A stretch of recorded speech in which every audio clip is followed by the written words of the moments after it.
Assalamu alaikum. Welcome to English Insight.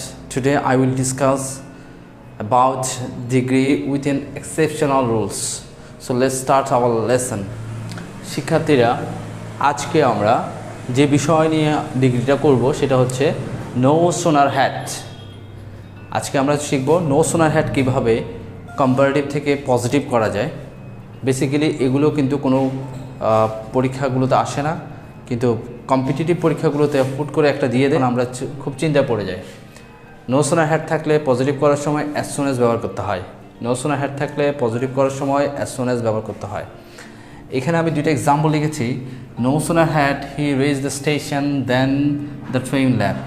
আমরা জানি কোনো সেন্টেন্সে যদি দেন থাকে সেটাকে আমরা বলি কম্পারেটিভ ডিগ্রি। এখন এই কম্পারেটিভ ডিগ্রিকে যদি আমরা পজিটিভ করতে চাই তাহলে আমরা কীভাবে করব? আমরা জানি নো সোনার হ্যাট থাকলে অ্যাজ সুন অ্যাজ বসাতে হয়, তাহলে নো সোনার হ্যাটটা তুলে দিয়ে আমরা লিখব অ্যাজ সুন অ্যাজ। তারপর সাবজেক্ট যেটা আছে সেটা লিখব, মূল ভার্ব যেটা থাকবে সেটা পাস্ট ফর্ম লিখব, তারপর অবজেক্ট যেটা থাকবে সেটাকে লিখতে হবে। তাহলে কি লিখলাম?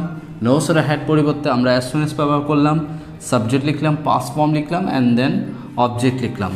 এখন দেন যেটা থাকবে সেটাকে তুলে দিয়ে আপনি লিখবেন কমা দিবেন, একটা কমা দিয়ে লিখবেন দ্য ট্রেন লেফট। বাকি যে ক্লজটা আছে সেই ক্লজটা লিখবেন দ্য ট্রেন লেফট।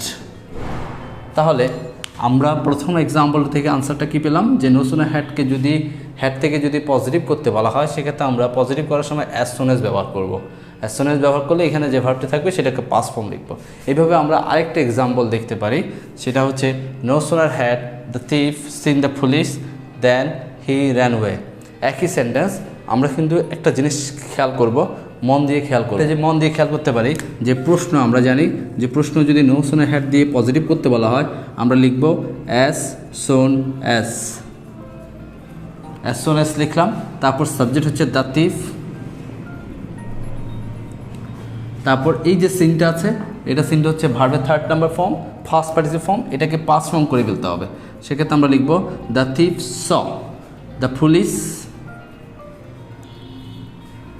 এখন এখানে দেনের পরিবর্তে আমরা একটু আগে শিখেছিলাম দেনের পরিবর্তে আপনাকে ব্যবহার করতে হবে কমা, বাকি যে ক্লজটা আছে সেটা লিখবেন। আর একটা জিনিস খেয়াল করতে হবে, অ্যাজ সুন অ্যাজের ক্ষেত্রে অ্যাজ সুন অ্যাজের ফার্স্ট ক্লজ যদি পাস্ট টেন্স হয় পরের ক্লজটা কিন্তু পাস্ট টেন্স হবে। আর নো সোনার হ্যাটের ক্ষেত্রে কিন্তু প্রথমটা পাস্ট পারফেক্ট, পরেরটা পাস্ট ইনডিফিনিট। তাহলে আমরা কি শিখলাম?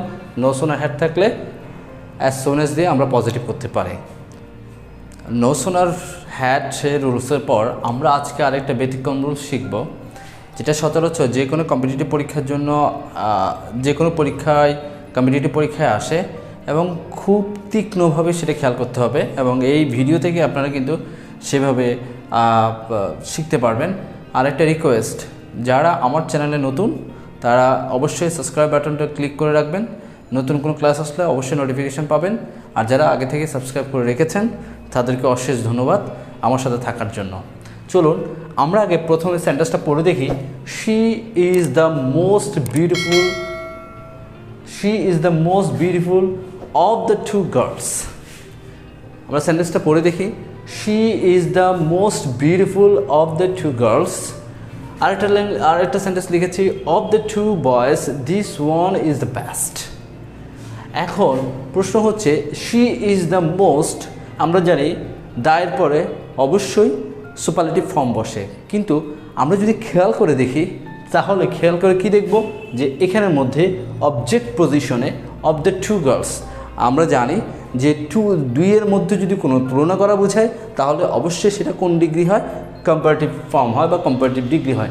এখানে প্রশ্ন দেওয়া আছে অফ দ্য টু, তাহলে অফ দ্য টু গার্লস, দুইজন বালিকার মধ্যে যখন তুলনা করা হয় কখনো সুপারলেটিভ ফর্ম হবে না। তাহলে অফ দ্য টু ছাড়া আর কি কি থাকতে পারে একটা সেন্টেন্সে? আমরা দেখি, of the two, of the twin, of the pair, of the two, of the twin and of the pair যদি থাকে ওই সেন্টেন্সটি আমরা কম্পারেটিভ ডিগ্রিতে নিয়ে যাব। কম্পারেটিভ ডিগ্রি অবশ্যই চিন্তা করতে হবে।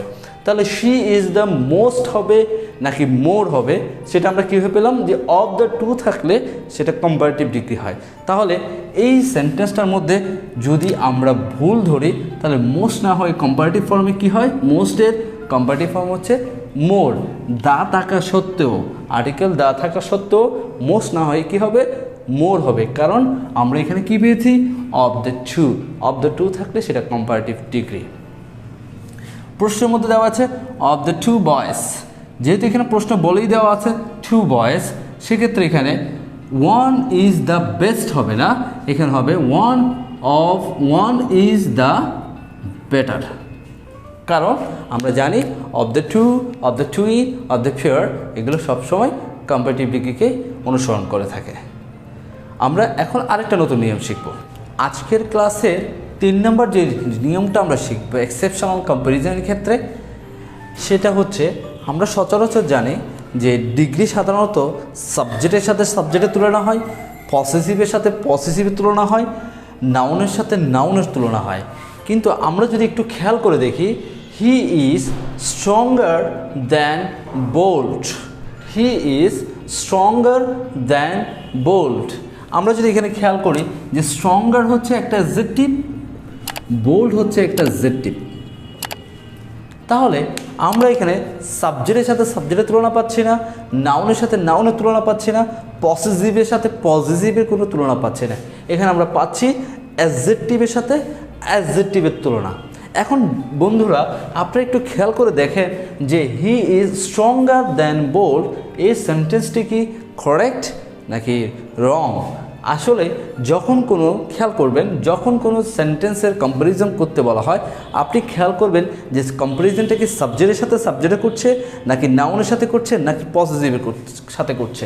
এখন এই সেন্টেন্সটা যখন আমরা দেখছি যে এই সেন্টেন্সটার মধ্যে হচ্ছে অ্যাডজেক্টিভের সাথে অ্যাডজেক্টিভের তুলনা, সেক্ষেত্রে আপনাকে কিন্তু খেয়াল করতে হবে, আমরা জানি কোনো একটা সিলেবল যদি একবার উচ্চারিত হয় কম্পারেটিভ করার সময় ইয়ার যোগ করতে হয়, দেন থাকলে কম্পারেটিভ ফর্ম, আর কম্পারেটিভের অ্যাডজেক্টিভ যখন একটা সিলেবেলে থাকে তখন আমরা ইয়ার যোগ করি।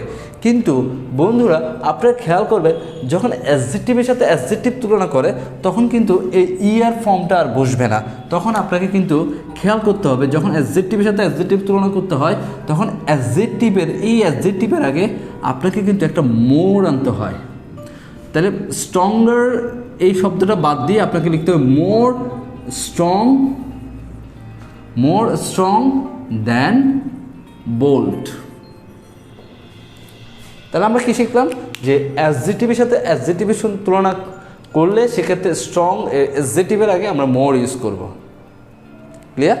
এবার Meena is braver than intelligent. আমরা যদি একটু খেয়াল করি যে ব্রেভ শব্দটা হচ্ছে অ্যাডজেক্টিভ আর ইন্টেলিজেন্ট শব্দটা হচ্ছে অ্যাডজেক্টিভ, ঠিক না? তাহলে এবার যদি আমরা এই সেন্টেন্সটা ধরি তাহলে এই সেন্টেন্সটা কিন্তু ভুল। সেক্ষেত্রে আপনাদের এই কম্পিটিটিভ এক্সাম বলেন যে কোনো এক্সামের ক্ষেত্রে আপনাকে যদি এটাকে কম্পারেটিভ করতে বলে তাহলে আপনি কিন্তু খেয়াল করবেন অ্যাডজেক্টিভের সাথে অ্যাডজেক্টিভ তুলনা করতে বলে কিন্তু আপনাকে মোর আনতে হয়, মোর ব্রেভ দ্যান ইন্টেলিজেন্ট। আশা করছি এই রুলসটা আপনারা ভালোভাবে বুঝতে পেরেছেন। যদি ভালোভাবে বুঝতে না পারেন তাহলে রিউন্ড করে পুনরায় গিয়ে আবার এই ভিডিওটা আবার দেখবেন আশা করছি এই রুলসটা আপনার জন্য খুব ক্লিয়ার হয়ে যাবে।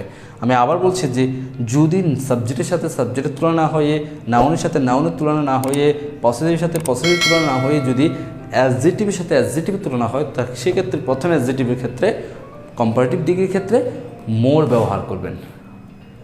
ক্লিয়ার? এবার আমরা আজকের ক্লাসের 4 নম্বর রুলসটা একটু দেখব। আজকের ক্লাসের কম্পারিজন অফ ডিগ্রির ক্ষেত্রে আজকে আমরা যেটা শিখব প্রেফার কম্পারিজন।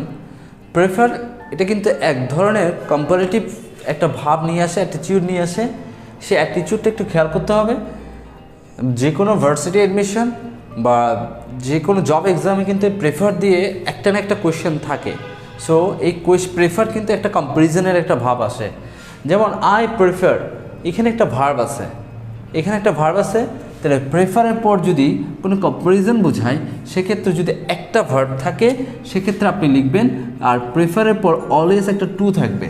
প্রেফারের পর অলওয়েজ একটা টু থাকবে, টু এর পরে আপনাকে একটা ভার্বের বেস ফর্ম ব্যবহার করতে হবে। I prefer to read. এখন এই প্রেফার দিয়ে কম্পারিজন যদি দুইটা জিনিসের মধ্যে তুলনা করতে বলে, সেক্ষেত্রে কিন্তু আপনাকে I prefer read to play, এই দুইটা ভার্বের মধ্যে যখন কম্পারেটিভ করতে বলছে তখন কিন্তু আপনাকে খেয়াল করতে হবে, যদি প্রেফারের পর একটা ভার্ব থাকে তাহলে to plus verb base form, আর প্রেফারের পর যদি দুইটা ভার্ব দিয়ে কম্পারিজন করতে বলে সেক্ষেত্রে কিন্তু আপনাকে ব্যবহার করতে হবে আইএনজি ফর্ম। তাহলে আই প্রেফার রিডিং টু, আমরা জানি সাধারণত টু এর পরে ভার্বের বেস ফর্ম বসে, কিন্তু এখানে প্রেফার থাকার কারণে এই কম্পারেটিভ ফর্মটি রিডিং এবং প্লেয়িংয়ের মধ্যে একটা কম্পারিজন তৈরি হয়েছে।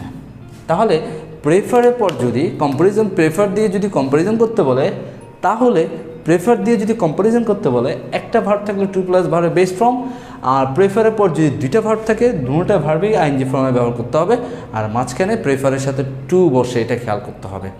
এবার আরেকটা রুলস দেখি, ইউ মাস্ট নো, আপনাকে অবশ্যই জানতে হবে যে my book is different than her book. এখন এটা হচ্ছে পসেসিভ, এটা হচ্ছে পসেসিভ, তাহলে পসেসিভ মিলে গেছে। আর এই সেন্টেন্সটার মধ্যে কোনো ভুল আছে কিনা অবশ্যই আপনি দেখে বলবেন যে কোনো ভুল নেই। এখন এখানে এমন একটা শব্দ ব্যবহার করা হয়েছে ডিফারেন্ট, এখানে এমন একটা শব্দ ব্যবহার করা হয়েছে ডিফারেন্ট। ডিফারেন্টের সাথে কখনো দেন বসে না, ডিফারেন্টের সাথে সবসময় ফ্রম বসে। ডিফারেন্ট কম্পারিজন যখন করতে বলা হয়, ডিফারেন্ট যদি থাকে অ্যাডজেক্টিভ হিসেবে ব্যবহার হয়, তখন আপনি কখনও ডিফারেন্টের পরে দেন ব্যবহার করবেন না, ডিফারেন্টের পর অলওয়েজ ফর্ম থাকে। ক্লাসের মাধ্যমে আপনারা সামান্য পরিমাণ হলেও উপকৃত হয়েছেন। যদি উপকৃত হন তাহলে অবশ্যই সাবস্ক্রাইব বাটনটি ক্লিক করে রাখবেন আর ইংলিশ ইনসাইটের সাথে থাকবেন, আর বেশি বেশি করে লাইক শেয়ার করে বন্ধুদের জানিয়ে দেবেন, আর ইংলিশ ইনসাইটকে উৎসাহিত করে যাবেন।